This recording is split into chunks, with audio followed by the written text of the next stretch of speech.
And you know, as a Muslim father, you have to kind of get trained into calming down. We don't have that training. We actually have quite the opposite training. Interestingly enough, the words that come out of Yusuf alayhi salam's mouth, they begin with Ya Abati. So he's about to tell his dad the dream, and he uses the words Ya Abati. Now in Arabic, if you say Ya Abi, it's a sign of you're addressing your father. When you say Ya Abati and you add that ta that you hear, it's a show of respect. Oh my noble father, my respected father, my beloved father, Dad, I love you. It's like these terms of respect have been added just by that ta when he addresses his dad. What we're learning is not only is his child ready to communicate with him at any point, at the same time he's also extremely respectful. And that's at the same time it's a compliment to the child, but at the same time it's a compliment to the father. What kind of father communicates openly with his child and at the same time maintains a relationship of respect? Because you know, when you get very frank with kids, what happens? They run all over you. They'll run all over you and they become too casual. And then you have to become strict because you say, I should be strict because that way they'll show me respect. If you come from where I come from, Pakistan, there's one way to get respect. If you're a father, be as harsh and as mean, as nasty as you possibly can be, and that is the way you get respect.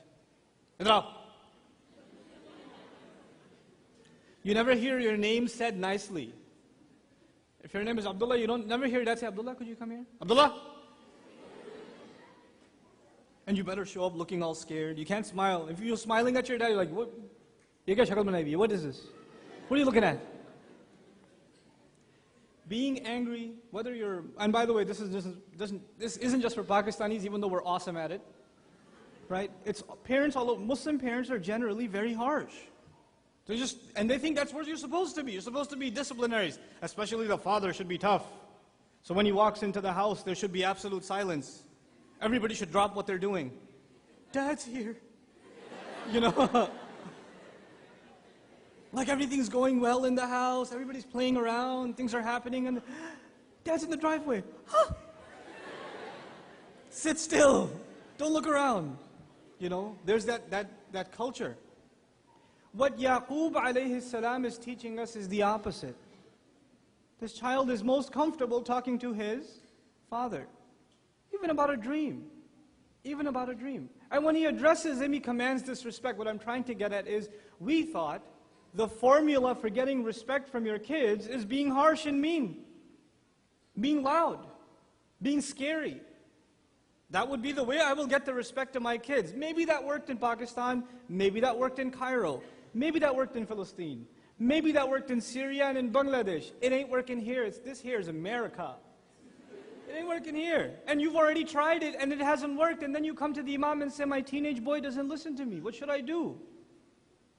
What you should do is realize where you live. First of all, seriously. You're in a culture where your kids go to school.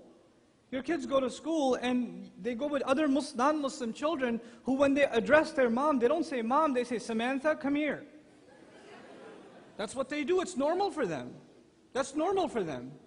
And your kids go to school with other children who, when they're talking about their father, say, my dad, man, he's so weird. That's the nicest thing they'll say, by the way. That's not the bad stuff yet.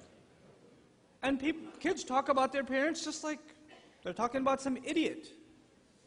Seriously, that's what they hear all the time. And then you have our children, the parents here, many of you have funny accents, at least to your kids. It sounds funny, it sounds weird, And we're trained in a culture to constantly make fun of other people. We're just trained that way. So guess what? If you're an easy target, your kids behind your back are even making fun of you. There's no respect, is what I'm trying to say. And your idea and my idea was, if we're extra harsh, we'll get their respect. No.